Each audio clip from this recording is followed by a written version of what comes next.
te amanaki tangi e kakala ase ki tamo e hakau musia to maheni toli fisi moe lau ke masi asili.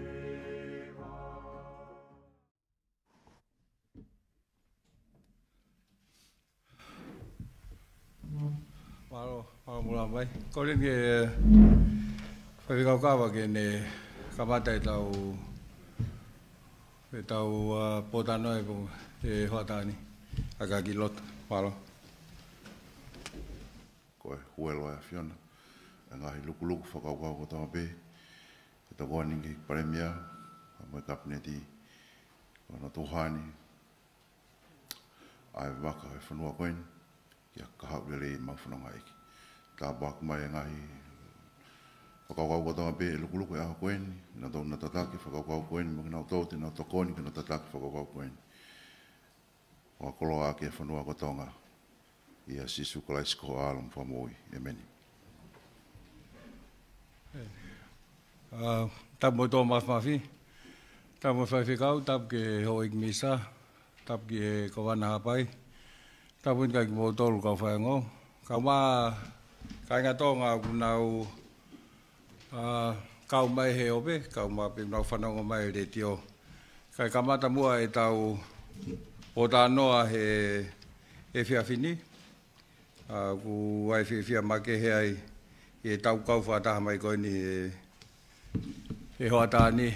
Poloa pe tau ta e tau whipuringa ki. Tau whataha sōng pe hoki. Aku kau peni ha whailonga tau ki ununu atu katunga whawhia maari ange.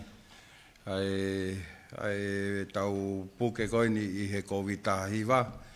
Aku mahu inga pe ke tau whapapa i mo tau tauhi. Ai ngahi tutuni ko ia. Pai taimta tau pe maino wai ki whainga maari ke tau whemata kia i mo tau pōta noai i he hoatani. Pe kau koe ni mo tau COVID update ko tu mo wosi lo i kotoa pe.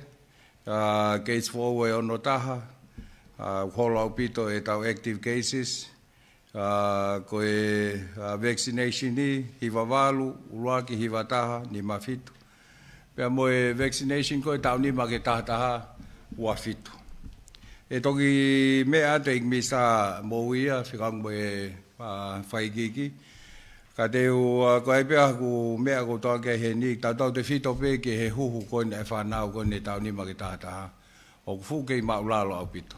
Pe se te ua fitu o ku tau pehe o ku kai ke whakawhie maari e. Tau pau tau si atu koe ku o si hiwa walo e uraki hiwa taha e ai huono ua pe alake o ni ma fito e pusta. Ku tau lahi he ni koe mātua koe nau whanau e ni. O koe ki nau tuku mai nau tolu ke nau huhu malu i ki nau tolu. I he tū pehe rewa u whaingata rewa ai ke tau pehe ke whotu mai ai ako lau tohi o kapau o kei maulalo pehe ni ai huhu malu i ko ia o whanau. E toki e oseni e tong mea te misa whekau aki. Pea mo e ngahi whika koe ni ke moui ka tū pehe mua ke atu. Ai ngahi tūtuni ke he hoko atu koe ni e tau tata ofi koe ni. I he restriction koe koe COVID tahiwa me he toko naki hoko atu ai.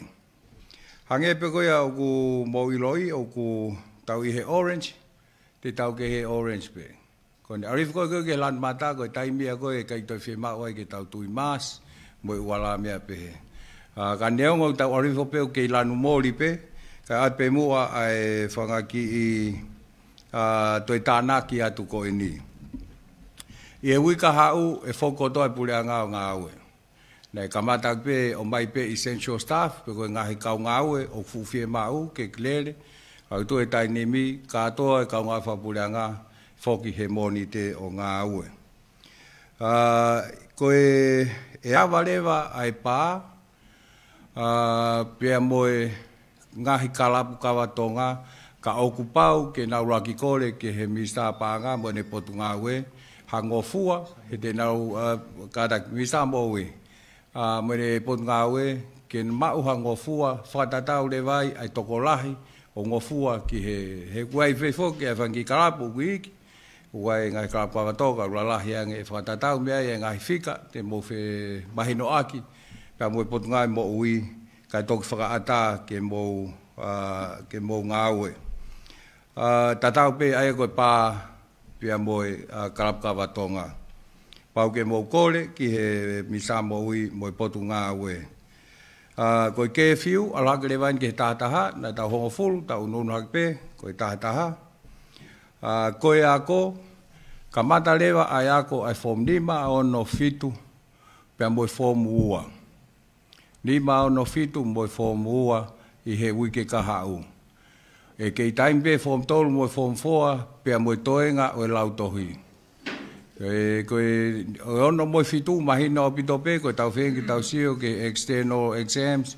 sio ka hai tu wau nau iai pau nau ki lalahi ange pa i lawa ange whengai pe ke manage toka ngai he ngahi api ako ki nau tolu koe formua koe pule anga foki o alo ai lautohui e tai nimo middle school o gulawa alhako a formua pa koe kongalahi ako ni o mea ke kamata pe formua ai mahino ia koe form 1 ki lalo e kai ke teke nau kamata nau tolu ka tau sio ke fotutu o anga whainga maali e ke kau whai ako koe ne lautohi ke nau toka ngai ki nau tolu ko ni mo sio ai ke whainga founga ke mahino pe o malu ai whanau koe whasisi ai whainga maali ke pipihi ai mahaki o ka pau ke ai mahaki e taim tatau koe formua o kukau nau tolu ia e he kau huhu koe he tau tahaua koe ki he tau taha walu na tau as kamata ngua. Koe tau taha koe ki he nima koe nau talatu koe o ku kai ke whakawhie maali e mei i he whakarasi ono ia koe form 1 ki lalo. O whai lewa e ngāue e potu ngāue pun ngāe ako, pamoi potu ngāe mo ui e hanau sio ki he tuunga koe koe uki ai e wapi ako. Mahina mai nia ko haapai mo wawa mo whangi mot pehe lahe whangi api ako lau tohi ai o huhu katoa e nau whanau anau to. Pakapau lewa koe uhi ngā ia koe whika malal pehe nia koe ngā koe ngahi api ako koe ni tonga ni. Pai lawa lewa whahasio e pulea ngā ia e whengau e ake a pot ngā ako po motu ngā mo ui. Ke whakalelea ai whangi api ako ia koe ni haapai mo wawa o huhu katoa e nau whanau. Kai ua whakatatali ia ke ngahi ako koe ni i tongani tau pehe o ku kei tōmu i au pito pe ku kai ke loto e nau ngahi mātu ke ako lewa koe e nau whanau. Whatatau lewa ki ai e whakangofua ai public transportation ai pasi i he kamata he wike kahau he ko wawai pule anga e awa lewa pamoe u api ako he ngahi fōmu koe ni. Kau pau pe ke nau tarangofua koe toko tako toa peu heka ke pasi pau ke tui e masi pau peke nau whenga ke ua e whehuki huki, ko mai lupeu whainga taa, ka koe mea mahu inga taha he ni, ai tui koe o e mask.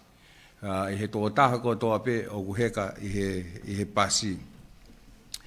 Wholoa whoke tai whai ha press conference, kana iai ai whai tūtūni, ai NEMC, e tau komiti kua whain ki he emergency.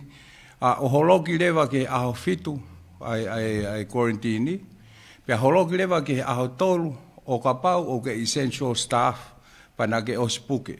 Ai historical long mahinoia na te ospuke, ka pau asi ai ka ngā pe na te ospuke, YCC lewa whenga maali e hoko ia ko hapalu palema. Na mō mantu i pe, na taimi ko na tau tātā puni ai, nei ai kau staff, na ui koe kau essential staff. Kau staff o mahu inga ke nau ngā ue i he taimi o tātā puni. Ko nau tolu te apply pe ki ai conditions koe ni, o apau o ke pehe, ke whoki mai mei muri, aho pe tolu, pau ke sivi PCR la he osi koe aho tolu, ke mahina o ke negativi pa ke ata koe. Ai koe ki whanga, koe ki kehe ia koe me he aho e fitu. E toki mea pe ki ai mi sa moui, o pau te iaha mea o tokoni, o tokanga ki ai hata.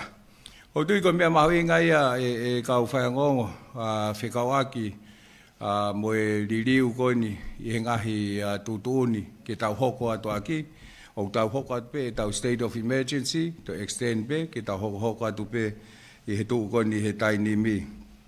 Nā maurere mai, kon whamon atu apana he moutari, nā maurere atu ki hua tautori, si o nei ai whanki project ki ai, ke whakawa hange koe nau vai fo o, mo i wala mea pehe, na e asim mai fuken ki mo he time ko na le covid ta puni ai fi mau ke hange ke a fale mahaki ke he kai tangata mo fale mahaki kai fefine ai na ma wa ton ki ai ka ma fo ki ai vai ai hua tori ma winga au pito ni ki he hanga fe tu pe ni pa fa ma lo me mai fai fe ka ko ni ku de to nga e tau o tau kai nga ko ni na no fo pa te tu hua tori ka hange pe ko ya ko mo si me ai pe ko me ma hinga pe de ngoi na no fo pa te ke tau hi mo tau to nga o ko hange nga service o feu nga pe ke de ngoi na no fo pa te ai ka ufango ko nga da pe ai ki fa ho ko fatungi atu ki hinga hi ta fe nga restriction atu kan ke mi sa mo ui ke ni to o ato nga fa matala fe ka wa ki pa mo covid hiva Malo pito ik palemia pe ko ko pe ke ufanga tu he tala fatap ka kato kamata ke tau conference he fia fini ta mo ke fa ngamaria ko ni ke ki tanak va via tu pe o tu pe ko fa ngong ka mai ka kai fonwa ku mo me ai pe o fa pe update fa a ho potunga o e tu ngo ko ia e tau covid pe ange ko me ik palemia ki o e a koe ki ane afi. Koe keis koe e ono taha koe au kau mai mea e tongani, tongata puni, haapai pia mo wawa. Mo whatokanga e ange he aho e nima koe ko toki osi, na ilalo ko toa pe u keisi he te au. A ulua ki toko whaafitu, me he sivia e tolungi au whaafitu. Toko whaataha e aho. Ua, me he sivia e tahawhi tolu. Toko hiwanoa, sivie, tahawhi ua tolu. Toko fituwha, he sivie toko nonge au taha tolu. Aia koe tu e koe taini mi e lele mai tatau pe u waifonua. Koe, ka pau ne mau whatoka ngai, keisi koe ne tahamano fitungia o no ni ma. Koe toko ospurikawa e hiwawhi o nonge au mahiwa ia. Koe toko tahawhi te au tolu tolu. E kau active cases. Toko ni mangeau himao no i tonga tapunia. Whangeau whaua i wawa, kau active cases. Pea hiwani ma lewa hapai. Aia koe wakai e potunga au e kui he tuunga whakawhia maari e au pito ai tuunga ku o kua ukia e tau case koe ne COVID. Mo whatonga iang kau whaingong, koe wike taha tolu en, ai tō e COVID he. Mahina peni e tolu, mo wike taha.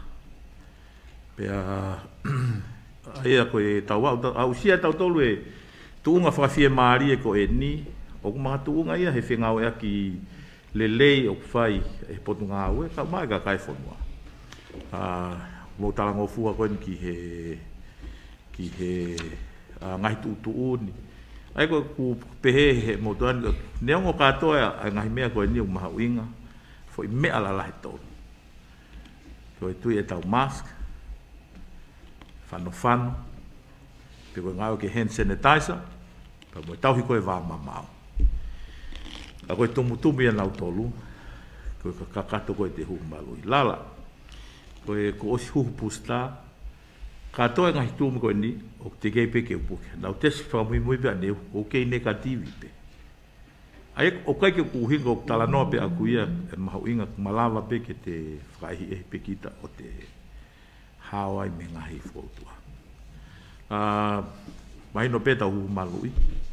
O ki tuai hu malui e whanau taunima ke tau tātaha. Kau kai ke fo e potunga aue i he whakahoko ngai whatongia koia. O ko whia whamanatu at pe kau whai ongongo pe moe kakai whanua. Koe huhu malui a ke tau whanau, koe huhu tatau pe, huhu malui a ke whanau i Ulope, Amerika, Australia, New Zealand. O Australia mo New Zealand, na kamata e hu malu i e whanau i e Sanuari. Tau tō renu tau i e peleri i he ofa mai o ua mai. Ko tui koe kau whare i ke potunga au e mo ui he ngai whanua koe ni koe kau kakai matao tao ia i he malai. Pea ka pau te tau tō ohi, matua tau whanau, matui koe ofa mai e whaisa ia koe ni.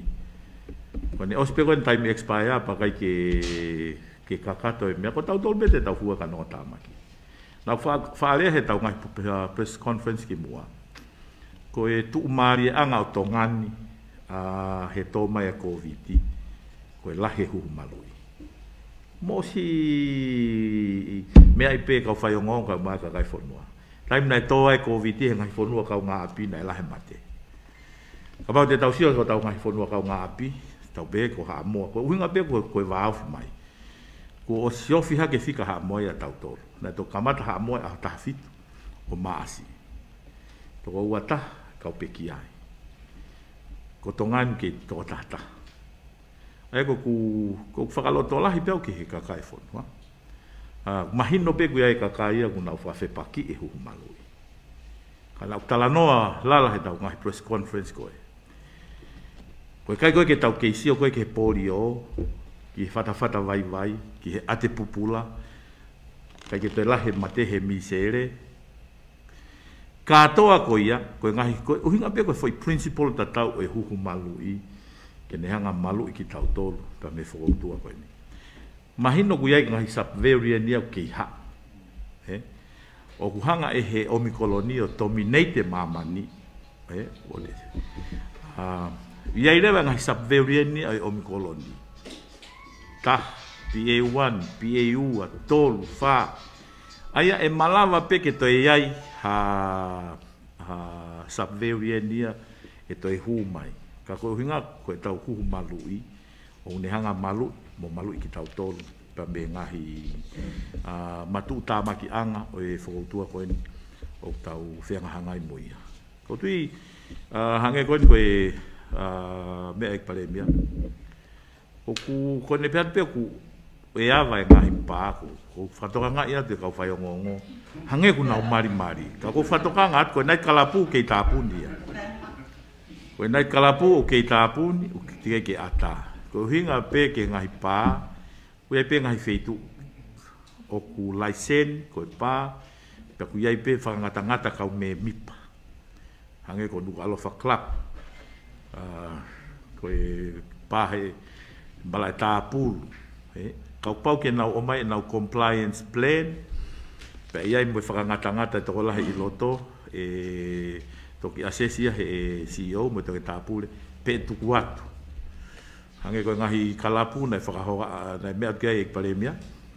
Pau peke o mai palani ki whakangata hikai ke tukuange ke atapehe. Nai ai foke whakangata he putu. Kau mai mari. Pea mo ngahi katoanga whafamili koe birthday. O ku tukuange ngahi whakangata whakatokolahi. O mahino pe ku ia ngahi api kulala, koe ngahi whaleloto kulala. Koe mea kou mahu inga koe o whamama whai he ni hono whakaatat koe ia. Koe tau he whamamao, mita taha moe konga, koe mask, pa moe ngau aki pe koe whanwhan. Osi, whe unga ia, ke hoko atu aki a ngahi katoanga whakafonua, whakafamiri, ke lava whakakakato. O whatonga ngai ang e kau whai ongong, na tau kamata mai koe malu ke ua au mai. Koe ua au mai, o ko liriu lewa e tau ngai whai tūtuni. Na tau whatap-tap, tau red, kula, tau hao no lan mori, pa koe tau hangai no tukutukuange atu, o whakatatau mo makatuunga i he talango fua, mo whengawe aki, o whai he kakai e whonua, kau maa e potungawe, pa mo e kau ngawe. Koe ngahi whewholau aki koe hono whafoki ho tau kakai ki he otumotu o skamatai, kamata eua o e kamata he waka hoko a e ongoniwa pea koe whainga marie ke whoki atu o tau kāinga mei motu na nau si tuku wakahe. Koe repatriation hoko o koe aho pulelulu e wike kahau. Hange koe mea ki paremia, ko o siholo e maikiu me aho e hongo fulu, aho pe fitu i he tainimi. Aia koe tunga ia ku iai koe he tainimi.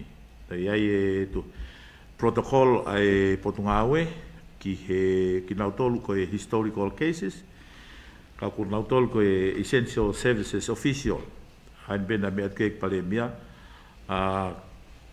nau MIQ nau tolia he ahpe tol na whakauha pe foki e Potongao e ki mu a kui hene kau matao ka me he kau tamoia mamani UNICEF ka ma SPC ko nau tol na o singau e hol he ungai fonua na kamatai e to e COVID pe nau toko nilahi ka no whau o e ngahi tutu ni ngau e malu mo mea i pe ka mai ka kai fonua na lava mai e Palestine ko ia Olimpiki ane afi mahal na e fai e tala fili ai ka o si ai pe ai tutu ni ngau e pe ko e protokolo ia ku baui pe ko e 0 MIQ ko nau tolu ia nau ha aho pe ta u ia pe ngahi tutu ni ngau ke nau pau pe ke nau sivi na sivi ka to ka fulao na fi nau negative fa ko nau o wau na nau mai ai pa na nau foki atai pe he ahon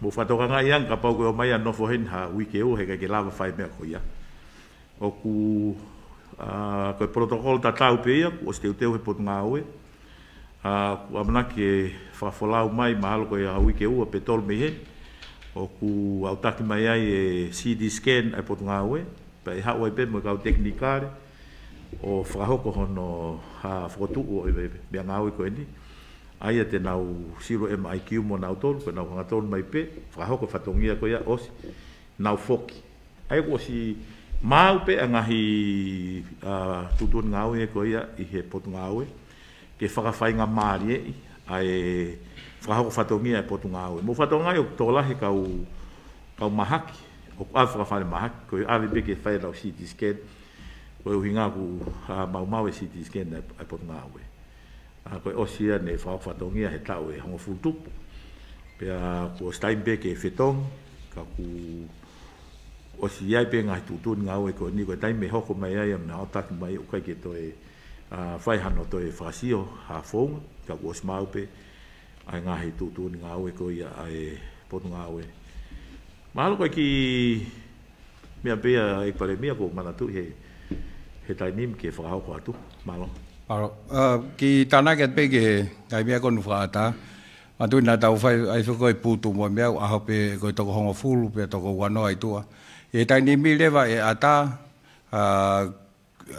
ka e whakatatau pe ki he social distancing ai ka ki o ato hawhika hange koe ni o pau koe ki whare lo tue kau si o si mahino pe ai toko si i koe hawai o pau ko sa ion ni e poko te whare lo tu lahi hange mahino e toko lahi hange ka nau ke i tarango fua pe ke social distancing ai a koe tau pehe koe whai aho koe maari koe putu koe wala mea pehe o ku whakata kai ke toi whakangatangata he toko hongo fulu whakatatau pe ia ke social distancing ti pen pe me wheitu unau iai ka ku very strict au pito e pau ke ahia to pot ngai mo ui mo mea he time whai mea ke mo tarango fua ki ai kai e ala ta off ko ui ngā pe ko ta e tarango fua ke ngai tutun ko ia mea tatau pe ko sporti e whakata lewa e pick up ball mo mea i whare ko volleyball o mo uala mea pehe tuku kehe ai akapulu ko liki tau pepe ko liki ko netball e fai tala noa ai bon ngai mo ui mo ngai association ko ni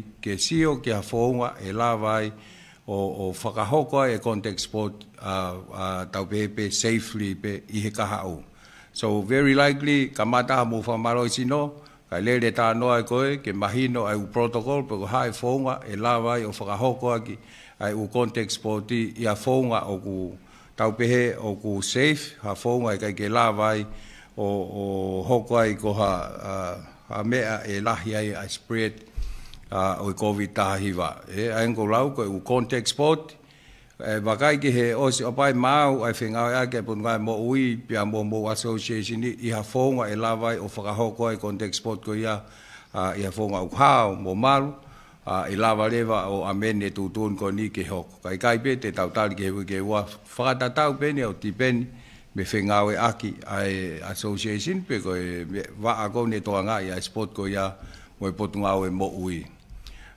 ko tu ia tai ni pa ko me be ta lo toanga ngawe ke a mista mo ui ko no whenga i mai ai medication o ai fu he tai ni me o ai ngahi fui aka mo me au lava o tau pepe ka te puke he COVID te lava folo ke te otokoni ka ki ai ko fra amu ni ala ma mai nga me nga ko ni ta tau pe pa mo tau finga e tau COVID vaccination ni ke sa yange lava leva he nga hi finga ak pe ni o to e tau pepe to fra fie mali yange ke ka hau ko nga pe time ko na ma wai ha ta ha o wai pe ai pe mo fonga ke ala tokonia ko no anga ne foi aka pe ko treatment ko nga ta pe ko le pe tau to va ve pe fia fin o folo pe tau fe lo ko ilo mo sai ke tau ta no folo ka ko le pe wai pe mo ki fa to ta ka pe te tau vilo ta kai ta ha pe ka tau te ai pe wi ka u rahi pe nga hi ko ilo pe rahi pe ngai fa mata mo ngai me ke tau ta no ki ai ka ko fi ma pe ke sai pe ke na la ke stress pe ma winga ko ni me na me ke mi sa mo wi ai a ho tol ko ni ki he ke ma tol ai ko fu ke na o spuke for essential staff ai ko historical fu ke ko nga ko spuke au ki mo ai na ha tol ai ko ni na ai na ha pu le lulu na test PCR ai no sila pe to ka u pa to o si ko ha tolu pa to test PCR pa to ka nga u he a homoni te a pa pe ko to ta he na essential staff ko nga be ko minister ka ta be na essential staff ko na lo to nga u e time ko ni o ta ofi ai e apply be same rule be ka na to ka malo ka tu ko fa nga mali pa wa nga feu la ka ma ta mai le ba ko e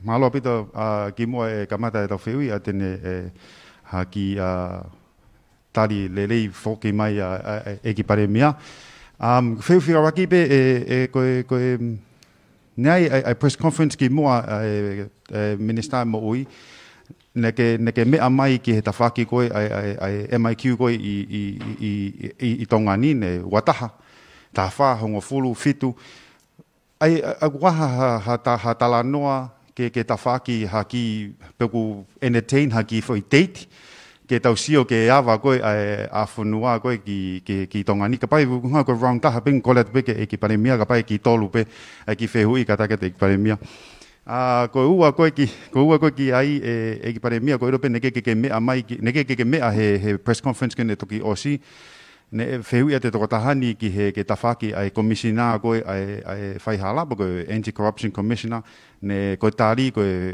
tai whemeo aki ke wahenga ai pureanga pe mo judiciary ko ki kore pe pe ne si frahoko ki ngau ke hene ne ko le tu pe ai ki update ki ta fa ko ya porque fraosi pe ke ko pe ki paremia ko mea i muri ke u fonua ke he ko ilo pe ne ho mea holo ne ke sio ke fangi protocol ke he frahoko i muri pe ho mea mai pe lava o kau mai ke tau whangi o wau ko i tonga ni ke he ko ilo pe ku o ki o to a pite whangi whakatapu lahi i muri he ufonua koe neke mea at koe ki ai malo pita Ora tu ke kamata peka te hoka te misa mo ui feu fa mui ko ku tau mai ko ki tonga ni mahal ko tesifika tahawa ai wa mai ki tonga ni ai ku ke tesipe ki mua te heka wa puna o te tau ko ki ai te to tesi ya pe ko te to heka ko va ka ko to test ko ngai ko fi ma o e fo no ko ai ke imagino do pe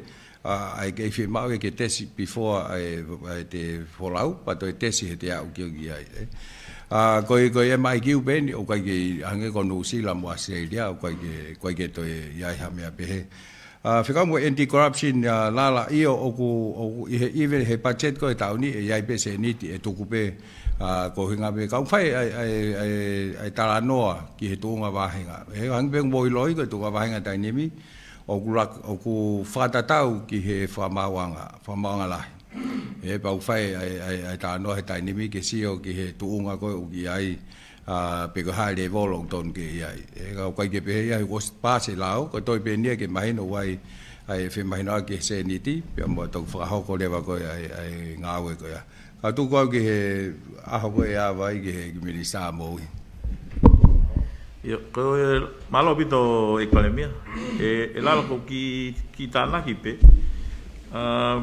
o ngoi pe he motuan mo potunga o ku lele fra ho fatongia Lai mo na folau e pale mia pa mo e kau mui folau ki he whakataha.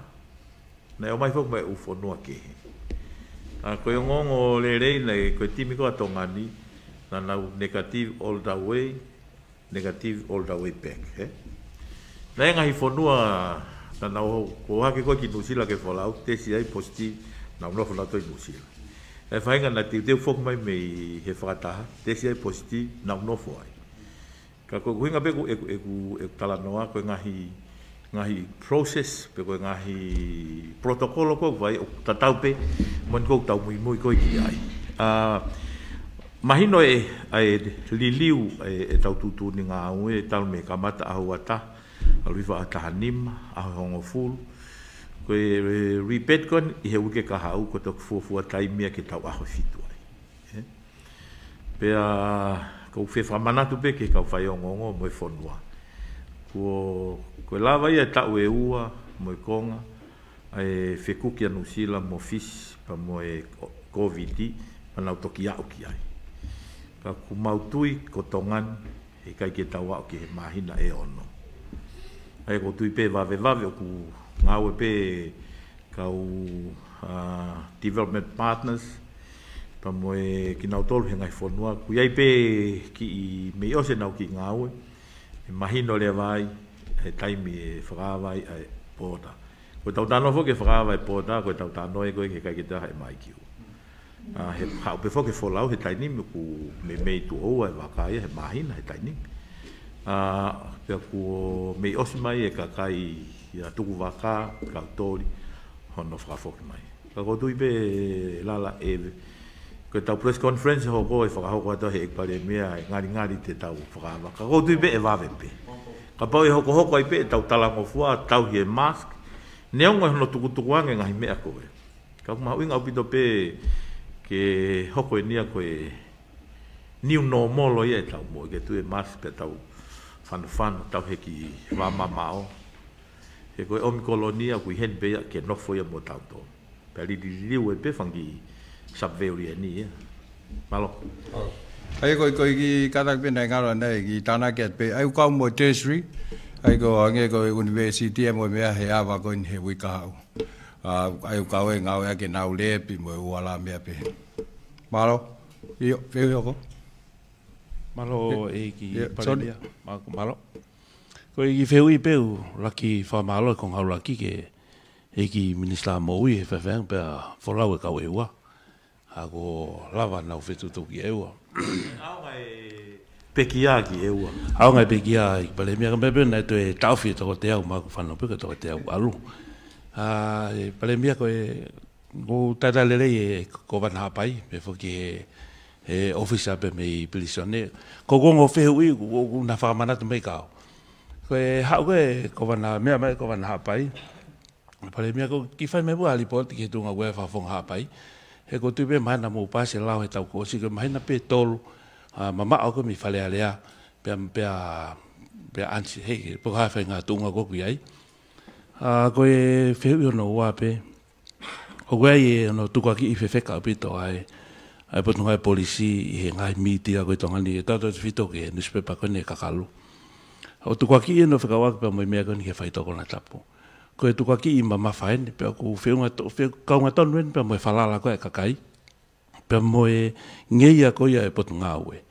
O whatua atu pale me ke whai mua whakatonu tonu i anus pepa ko ni, ke o e mauhala kakai, pe ka pau tonu e kakalu pe whai a ngā ue ki e nihi ko ni, isa malo. Malo, so ku whawhiwhia e ko lauke pe mai e ko wana hapai, di pot mai pe ku sai pe ka inga, Nai lava mo tonu le rea tu ke whawonga hapai tāua. Inu sila he mau wholau at koe nei toko si. O ku le rei pe u kei whai pe ai whai tō koe nei whawonga. O whahoko mai pe ne ofa ka ki mo tolu kotoa. Ko e whikawa koe ni pia mo e whalea rea. Nai mai pe kore ngofua pe ke tari he whalea rea ke whakaloloa. Ai taimi koe kai oa e ansi, pana si whai pe ai whatongi ai ko ia, e tū ko he taini mi, ai iai pe taimi, pa e toi whemaure ki te whahano wakai. Ka koe tū ia koe ai whawhonga, pia mo e mo tunga tau pe no me mipa whare area ka mafo ke ne minista ko ni he kabineti. Nei da mea soni pe ko. Ai mea ko ka ia fai o fai ngau pe ke soni ke mo commissioner fa sio o po hange ko ngahi mea utai fa fi mari ko operational meta fo mo mea tu ko de ko mea commissioner fa ne sio ke ai ba to ki fa ho ko mai. Malo.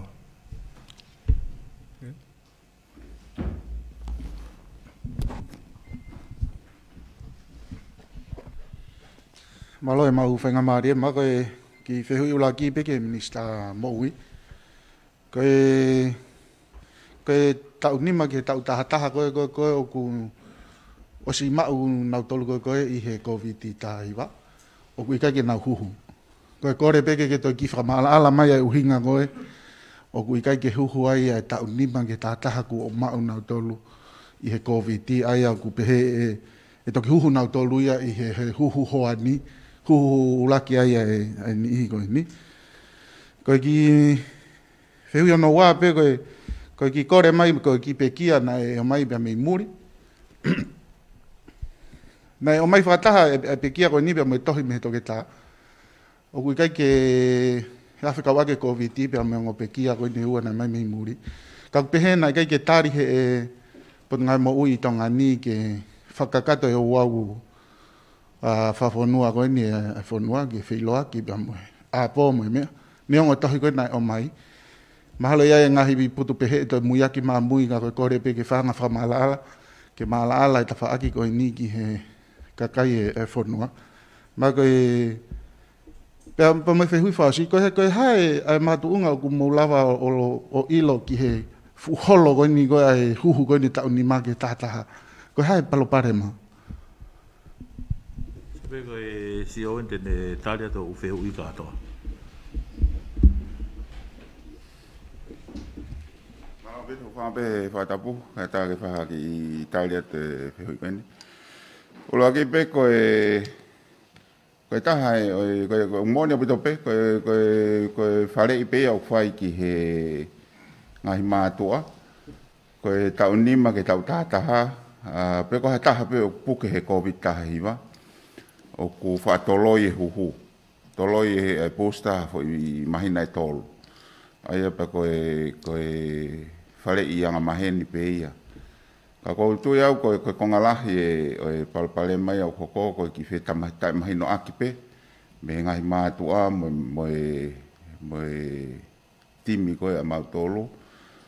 Ke heugai pe ngahi mātua au nau pehena e puke nau whanau. Aia o ku kanakai ke sivi. Ai koe me o mausio kia he taimini, ke whai hano ki whakalelei, ke te mahino. Kon moni wha ke te whatonga i pehe ngahi mātua ni, koe ko hapalapale mai ka pana e puke haki whanau, pia toi hu.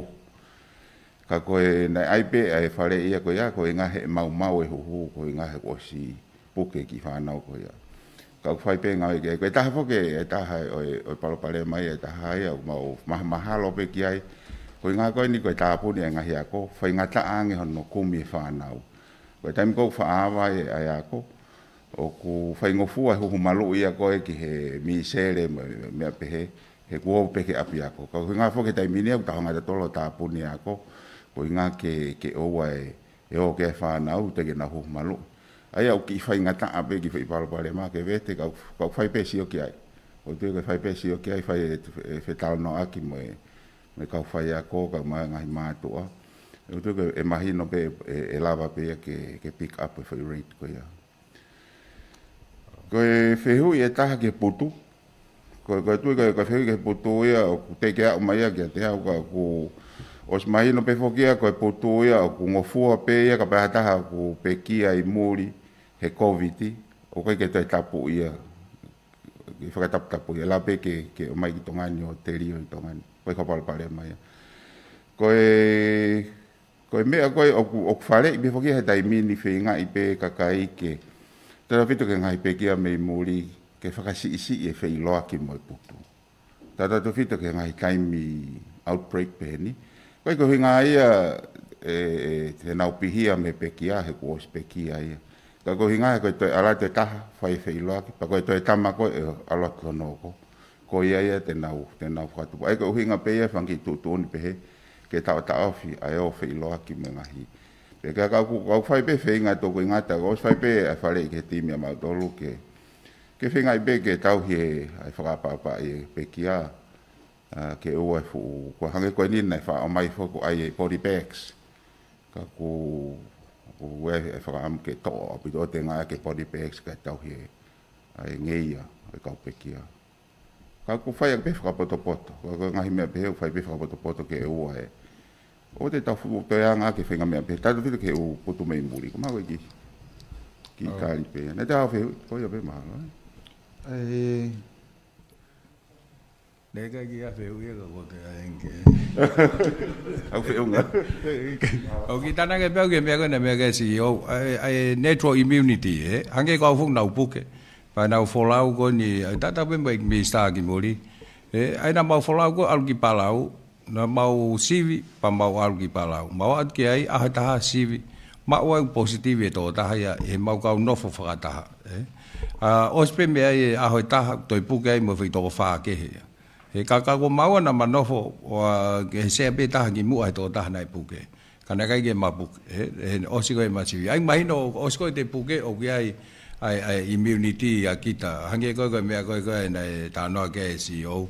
O ku kai ke toi huhu koe kaure ka he mahino ko spuke o gai ai foi periote ia e hao pe ia he puke ko nga ko ne immunity whakanatura ai ko mea mautolu even he mau fok mai ki Nusila ngahi whakataha mo mea mo kai ngā tonga koe ai mau ki tani tin tōlahi o maru even i Okalani nei ke hao pe o he whara mai ke ni ko tui o kaulahi ki ai kai ki ngata pe na mau suhu pusta ka na mau spuke panai toko ndia mahalo ki he ka ko tui mahalo o se pia foi mahina men bang don pe mahalo ke te hu pusta ka ko popo pe ke me na ta no ke CEO ya feu Lucian pa maala fai ko lave e tu pe au e pare mia mo e minister mo ui ko mo unga fi o ku ke ta mai pe ka tau tolu he tai min ko ku hinga na aku ia ke kabineti mo ngai whakailo whawhalerea o kia e toko ua mahino tolu a kieni ai ani nai ai to o koe ni me mi pa whalealea ka o ku nau i e kabineti. Ko ku wakai pe aku ia ke whakarika mai ange e pare mia ai tu unga aku tau iai. More ke mama o haku hinga aku ke o mai e angai ai ni ihi o whai whakau kau kei. Ka koe anga pe fo au pito e mea koe ni ke ki tau tōru. Pau koe e ni ihi o ku nau si iho haa. Koe haa rewa mea hoko atu. Mahalo. Aro, sani ko tui kau ia wheu mawinga. Hake pe koe ko mou lawe i, nai toki hoko whaka whai tūtun ko ni hoa tāni. Hai au ku mau kei whai sio ki ai, koe haa no implication. O mahi no pito pe ia, o ku whai ngā tā ange ngā ue, he koe hange ko mista pānga, koe ne teu i ai pacheti. Mako amana ken ke mahu ki wharearea, he ose ui kahau, ke area e pacheti. Pau whai mai tūtun ko ni, whapapa i pe whai tūtun ni e whamawanga. Ka mau whai lewa e sio, ka haa lewa e harafonoa te mau fōu ai kiwen ai tūtun ni, o mao ko ni he tainimi. Ka ku hange kuwe ko mou i loi, nai tok whai mai tūtun ni, pau mau kei whakaukau i pe ka haa ai mea. He ko tui au maharu tau si roko toa pe, o ku iai e ni wesi alai, ai whotūtū ngā ue. Mahalo. Ja, veel. Hallo.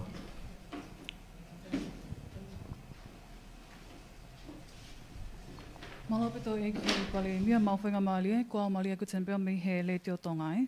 Ko ki tutuuni kun nei i he ahoni, Orange Zone, ko haloloa, te tau lele pehe wike ua ka hoko. Ko curfew kun ki he taha. Effective a kua ni a pongi pe ko poni.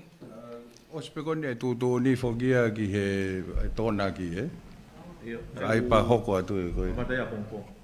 Koe. Lere he wike ua, Koe waka ripeti ko nei lau ki aho hongfulu mātaha koe moi mahinani. mei fe ka taki e ki Minister mo ui. Ka ripeti te koe ngau ak pe fo ke ripeti o smahino be ko nusila pe mo Australia au tata ko fisi e au tahaua. Ai ko tau ripeti ko e ongo fonua ko nusila mo Australia una mai ko e pulelu pe ko to pulelu le ko fisi. Ka to pe u fonua.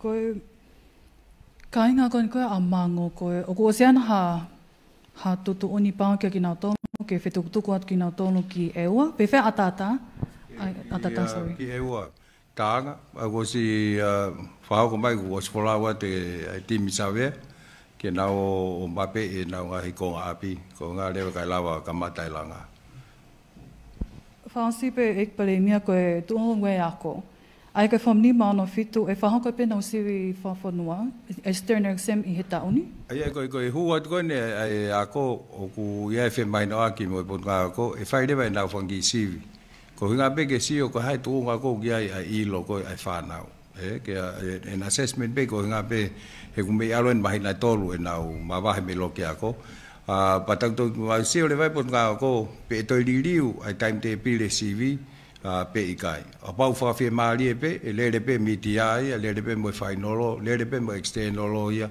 I parani ko na stari pe ki mo I lo pe nga ya piako a pau le va utai fa fe mali e ala push leva ai tolo ia te nga CV ki konga ki ti sema pe ko al ki sa anuari o tau ka hau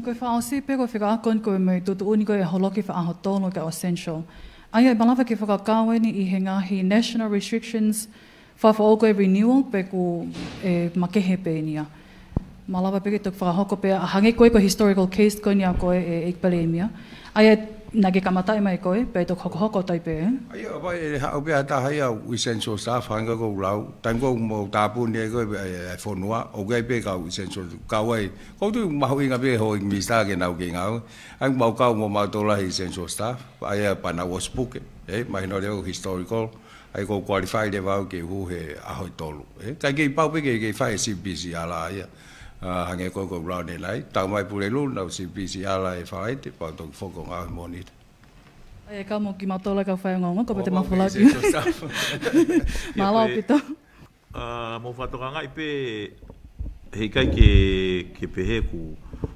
pau pe ke ia evidence ka pa na te puke kita I muri pa ke tama ona puke kai ke taria pa ke provide ko CV me here epi o tohi me to ke ta ke fa papau ko evidence na ke puke pe ko e value ko e me au tala e matolu ene algo historical lo pe te to qualify e ka pa e ngawe aki ke ona positive ya pa pe ke evidence ai ko kita nak va vet be ko hange ko mo ko mi palau wa nei me mana to ko ni mano nei puke spirit be he kau kana na no fole wa pau le ke na e mai ku a hoi ni ma pau ke le ke na toxic ke negative kana ata ke foki mai ai me hange be ko ni ne ko o peni ka pau pe fai si pau ke puke pau ke quarantine ko e for amount of time pa ke si deva pau to negative pa ke to ata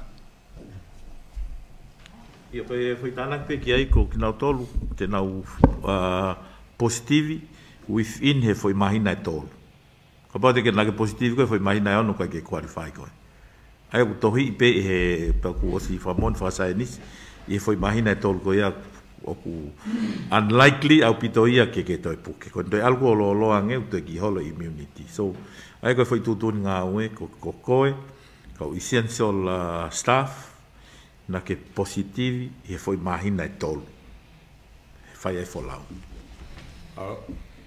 feu bele malo ma fanga mali ko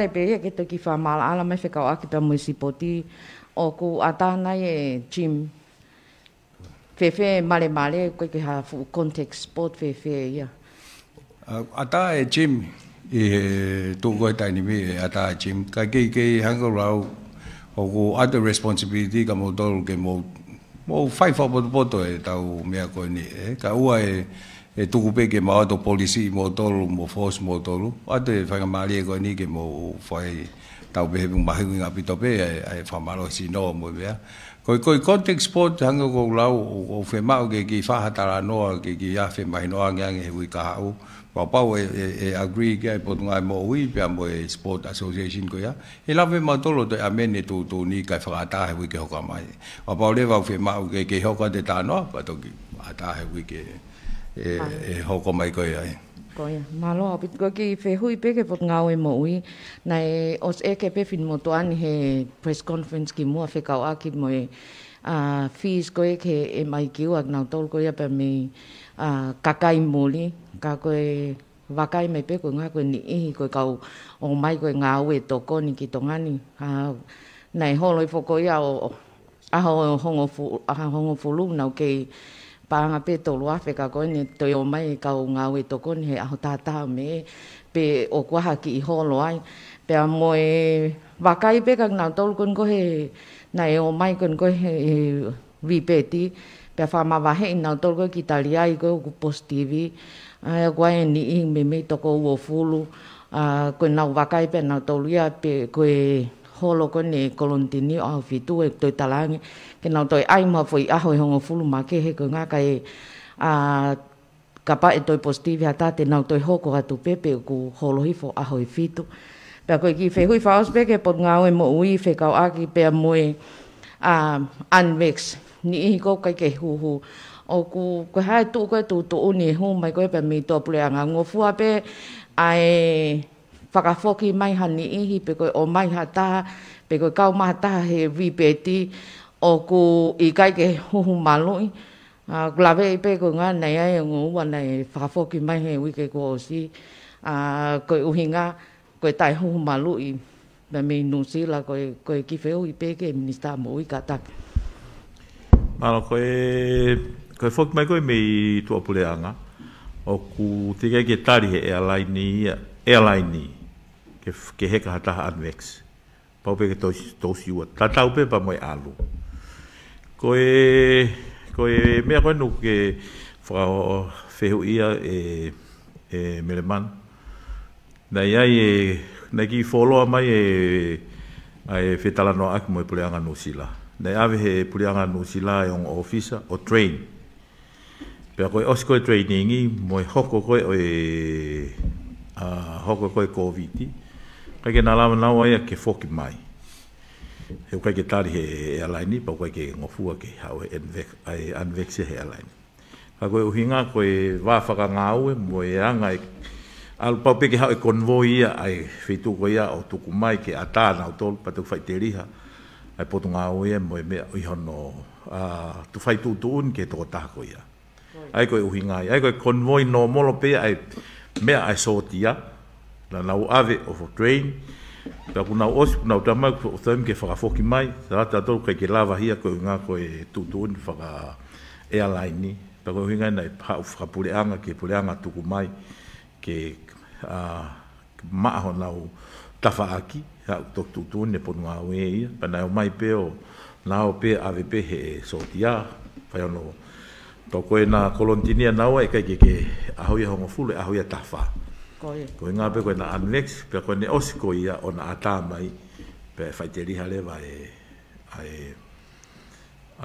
soti ia ia tutuni ki ai. Malo apito e minista fefe e mai kiu fees koe ngoe ke kau mōri. Ko umoni pena ke hosi hanga o hake, kana e ta o mia pe ke whai hasio ki ai ka ku e whai hasio ki ai e komiti, ki mo ai tau mai koe ne repeat koe ne apule lulu.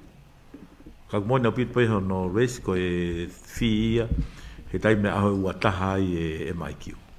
Ko ia ki fehui fa pe ke mau pe ki se ni te puleanga.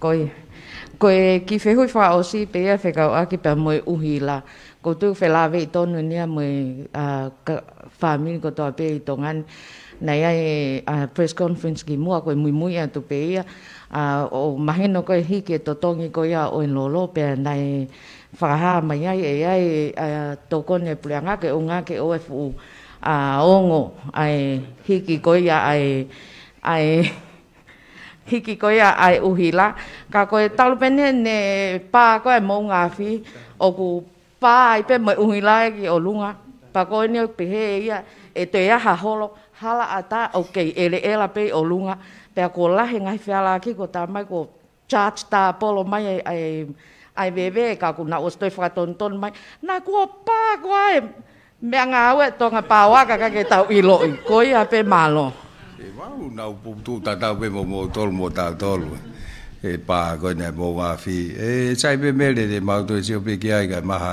report yo ai mo detail ko nga pe ko nga me ko na ke ve pe mo hiki to ko na apa wa ngai case ma ke ba to ki fa fo mai ke nga pe fa si o ton pe ki ai malo ko fa osi fa mata to ko nga me a hen ek please a fai fe ka ko pe me please oni ko ki va kai pe ia ko nga ku hen mo ek minister mo ui ko nga ko osi puke ko to a tori ke fa nga ki a fale i me ek minister mo ui ki he pot ngau e pilisone ko na o si puke ka puke te wala to he ke to puke ho koa ko te ni ngahi sapate mau inga fa e tamai ke fa ngo fua ke mau si le to a hi ko mau fanga hoa ataki me akai ko ia pe malo bele manu ku na mana vasi na ke o te alang ko te fra puke ia tori sai be mel vai ba to ma ke ko nga ko sapat ma ke to kya ha li li o ba wa ko tu ni da ta ni mi ko ngo fu a hi be ko he ta ni mi ti ga e vai ba to fa si o kya ai sapat ma ke na ma le fo ko ma to fe la ki mo ka o akina tol ko ni ga fa e mo me ko ni wa to li wa to si o ni ngai fe tu na yai ange kula ne nai fe ma pe ke tau to ni a pe mo fa pa pe u sai pe mo na no fa nga mo me na to ngai na tu ne ngo na tu ka si mo na no fo pa te ko yai to li kai fa nga we la ke ko le ko na ek pare mia ka taki ko kore pe la ve ibe na ke to ki me mai me fa ta ha ko na ke folau ai go ki palau pe lava o fai mai mua ki whamatala o e whai ki kahaki. O kawai pia mo isiu ka nako koki ki Solomone. Pia ko ki whehui whaasi pia ko e... O kulahi e ngahi savea ua mai mi tua pureanga ki he tuunga koni na iai ko e ahunga tonga hunga hapai. Lahe ngahi savea pa koe mo ngahi ripoti. Ka o teke ki ha ripoti a e lava tuku mai ki tua ke kakai e whanua. Whai pe wheinga ki he pot ngau e koe di ka ku te peke lava maha tari pe mi ai. Koe kore pe lava mua tu wange maha ripoti. Na ku whamatala maha ripoti ia ha mea tu ufuanga tu tamaki ke kaha u ka tau nofo pe tau tolu. Koe ngā ke lava ka kai e whanua ilo o lave e tuunga kuia e ngahi ripoti e ngahi sawe hako i tu whahi. Malo? Malo, pio sai ke tuk tukua ta ki whamatala hei ui kahau. Ke whikau mwe u sawe hako na ke lau koe ki ai. Whikau mwe whakataha na ma rereat ke mwe misa ki muri. Io ai nei whai palau. Nei whawhufua ku ki he commitment tau pe koe ngahi palo mesi. Whaange au tupu, nai whiunga mo i tahao no piliona. Koe nau whie tokoni ki hono toka ngai koe o seni. Pahangi pe ko whaalahi ngau ea ki pe au.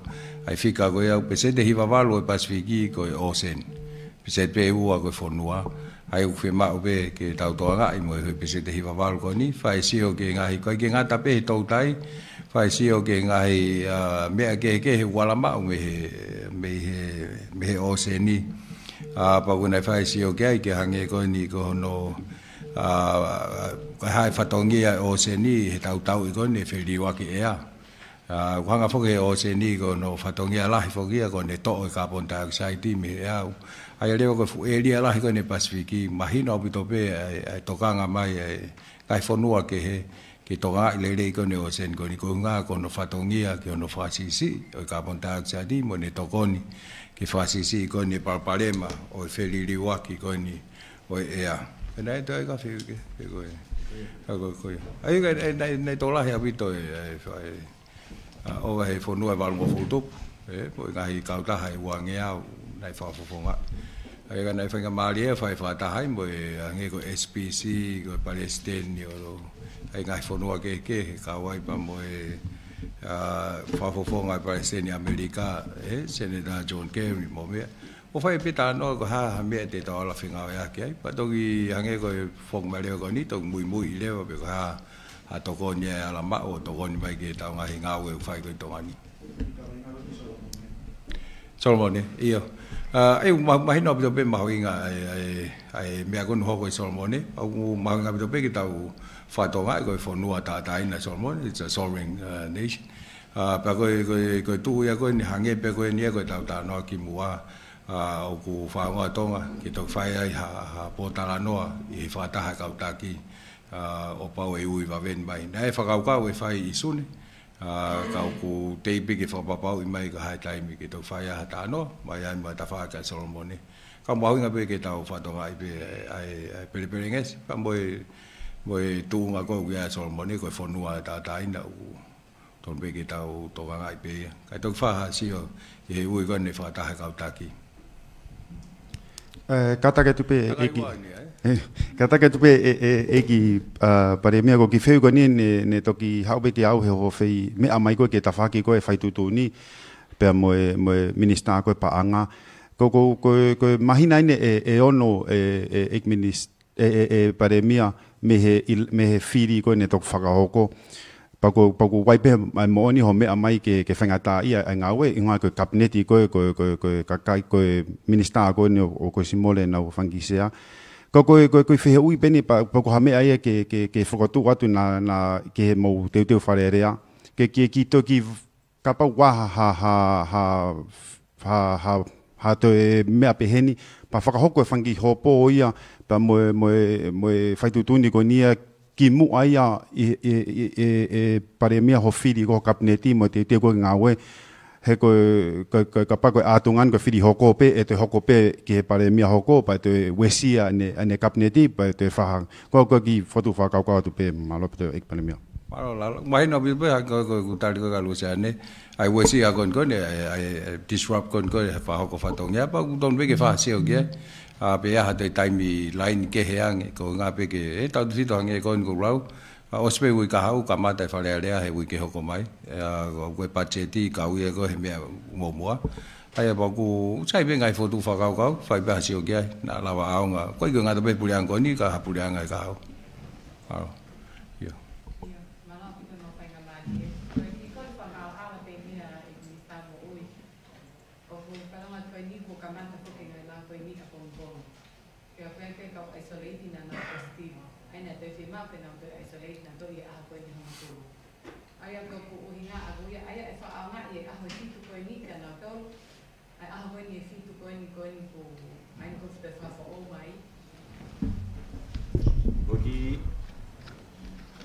Fabio ke ki whamala ala pe, koe lau ia koe ni whikau a koe pa mo isolation, mo holo koe me ahe wataha, koe tutun ngā au e ia.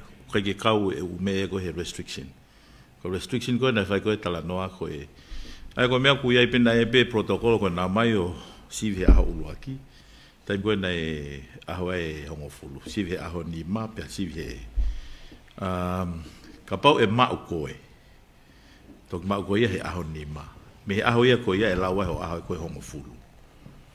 Ai tatau pe mo mai koe na aho fitu. Sive aho laki, sive aho fitu. Ka pau e mau koe he te ke aho koe hongofulu. Kia te au uia i he ngahi mea koe ni, koe ngahi tutuni ngau pe kuwhai ngai whanua ke he, he taimi kou nai kamata i e whakoutua ia koe ni. Ka koe so far he whai mai koe ni repatriation ni a ku i he tunga whakawhia maari e ia.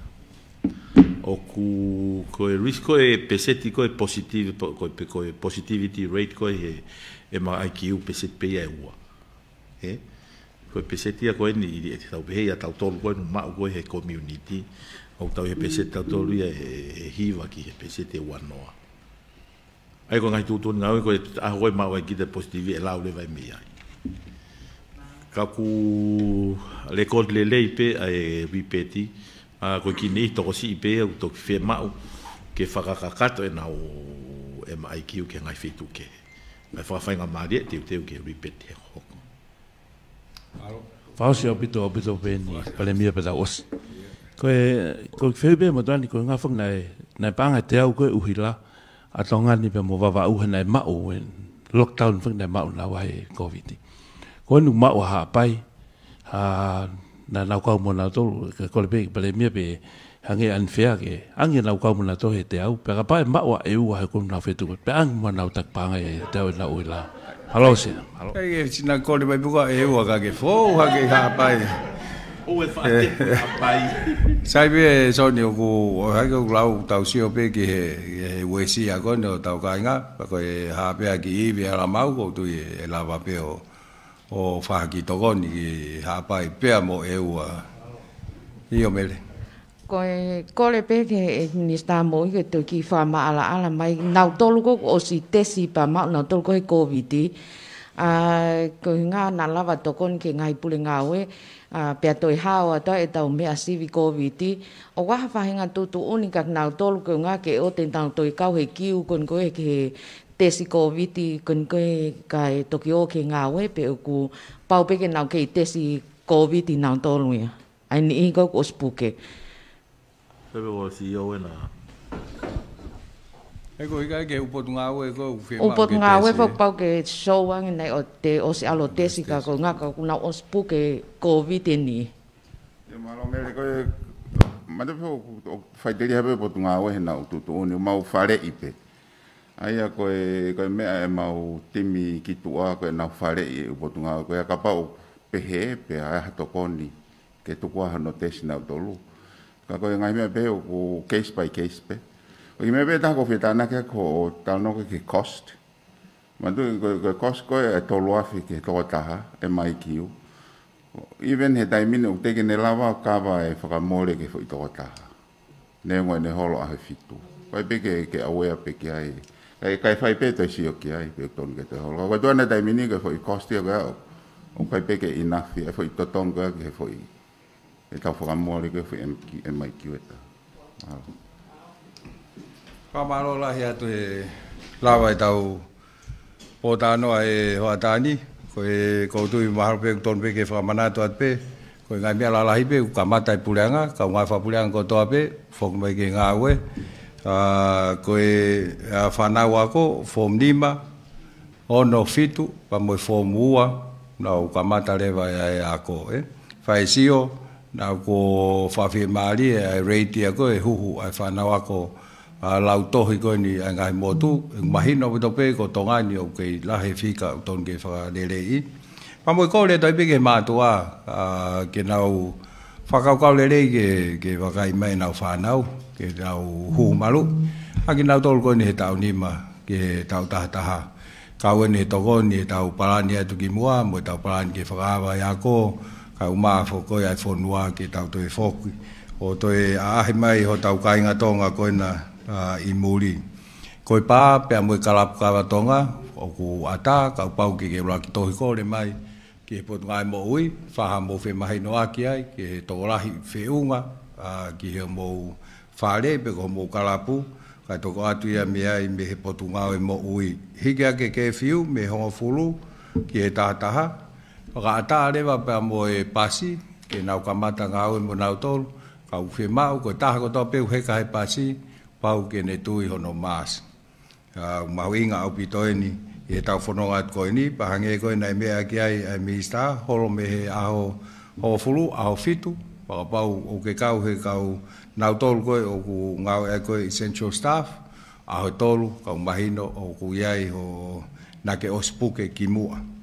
Koe celebration pa mo e putu na tau whawhangangata a hongo fulu a hua noa o tau whawhalala lewa peeni ke mou tauhi ai social distancing tau pehe mitai tapo e nima pehe taimi koe o whai ai kātoanga pe whai ai mea whaka eiki koe ia koe sporti a tā ngahi sporti tu ke hai context sporti koe ngā whai a talanoa pa mo ngahi association ngahi komiti ke mahino ha whaunga e lawai ke tau pehe ke whakaata ai sporti pehe ni kai kei malu pe mo kei whakasisi e whainga maari e whakamafola ai mahaki. Pau ko ai ko nau tolu ko nau ku te wakapulu mo mea.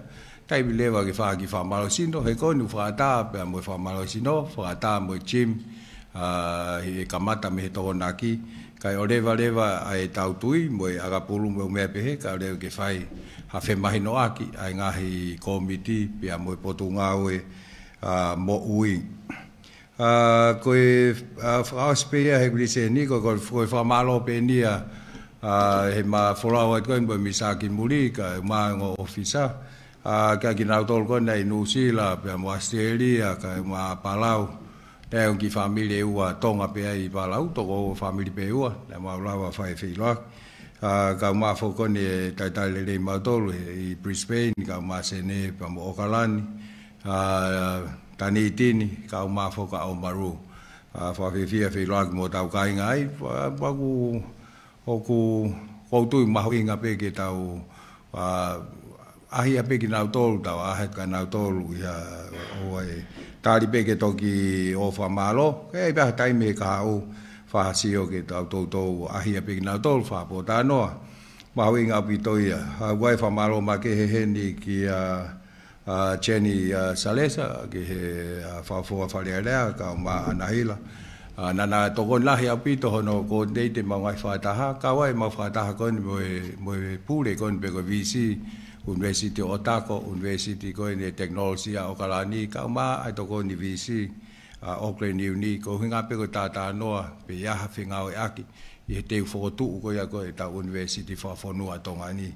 Ko i tōnia ke tau wapau o seanga taha o whai whinga o lerei ko ia, pa o si mahino i mamani ha whai program, ha me te tau to no wha to i wha o ka kai ke tau whinga o aki pe maha University, o mai nau programa ke tau ngā o aki, tau whinga o aki. Pea pau sai whiunga i tau whao whatongia, pea lava i pea ke tau ngā ako peheni i tongani, kai lava o tāri ko ha degree me ha University i New Zealand. Nai whai whakai tā noa i New Zealand, ko tū maho inga pe wha tā noa ki ai, ai mama whako ne ako i New Zealand. Ui ai pe whi international, mo whi local, pa koe wha amue ke wakai pe aha whi whaka Pacific. He koe ta alupe me fi o tō taha New Zealand ke fi o totongi si apani, si aina, o kawai mo tongani. Ai mamafa au pito koe fi. Na is whahau ko pēni ki he kautaki o New Zealand, ke whahatu e mui pe, ke na waha whainga maari e ai, ke ki horoki hifo e ko ilo, whainga tai alahe ngai mātua ni, ko hinga pe ko whenga ki awe nau whanau ki New Zealand, pe ko Australia, ka ko hinga koe tuunga koe ni, ai whakakalasi koe ni o e totongi. Au e ako o ki whainga ta ai. Nei kau pe moini hono whahoko ki he kau VC, pe ko Vice Chancellor ko ne University, ke pe ke nau iro i koe ko hau inga nia ha whaunga wha politikari, ka ko hinga pe mahino, o koe taim lahe o koe tau mātua, o nau whi awe tau whanau, ke ngai apiako i muri hange ko New Zealand, ka umaa whoka Australia. Mahau inga puto pe ke tau sio kia, nei whai tānoa ke Pesa Plus, whai ka maari e nai mau tānoa i nau tolu ngau he ta whakmiti Australia na nau lava mai o mau whiloak. O mo sio ke ngahi tau ngai pōre mo mea, mahino pito pe ka ia tai meta ia ha pōre, ka koe sio pe ko hae mea ia la whai he pure anga, ke tokonia e nau whainga koe ni, o whai koe ni muri. Koe whaosi pea koe koutui koe whamalo pe nia ke ka motolo mo tuk taimi ka mo lava mai ke whātau pō tānoa, wholoa au pito e tau tai tānoa, ang pēu lau ki kehe pe whoke tau face to face, tau wheseo whaki, me he tau wha Zoom ngoni, nai wha whai mahi ko hili. Kau koe whatau ange pe hange koe mea Mr. Mo'ui, ke he tau kāinga tō ngā, ke tau tarangofua, ke ngahi tūtuni o atu. He koe whaunga pe te tau lawai o whakaata, mo whakaata ina e tau tolu me ngahi tūtuni koe ni, koe tau tarangofua, ke holo ai pe tau keisi, hange pe mo iloi, talu me he aho uruake o me, mo aho ua, anta he te au ai puke koe, ai u positive cases koe i tongani.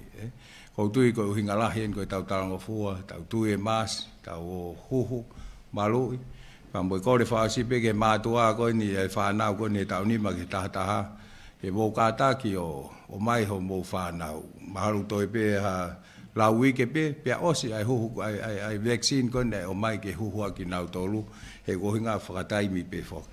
Ke nau mai e hu nau tolu, ka unga kai lava to koni ai pe, kai toi whoki mai a ko lau tohi, ke nau whoki mai ki he loki ako, hange koe tau whaamu ki ai. Tai tari remo whaafia pe me ahene ai whaiwhekau me hua tautori, ka umai ko wana hapai, tau kau whaataha i he tau pōtānoa ko he hoatani, pa wātua i pehene tā monu ke ngai whae ko toa pe, ia mō tolu ka whaengo, kau mā mō tolu koe nā o ku mō mea mai he interneti, kau mā le tio, mō whanau mai le tio, o whape ke mō mā o ha sapat whae monu ia, fia, o amdak ta hangat koe ki ai, o whalahi atu, toa whaat, maro. Ko te katak pe ka e kore pe ke whai kau ke ne whaasi mai tau.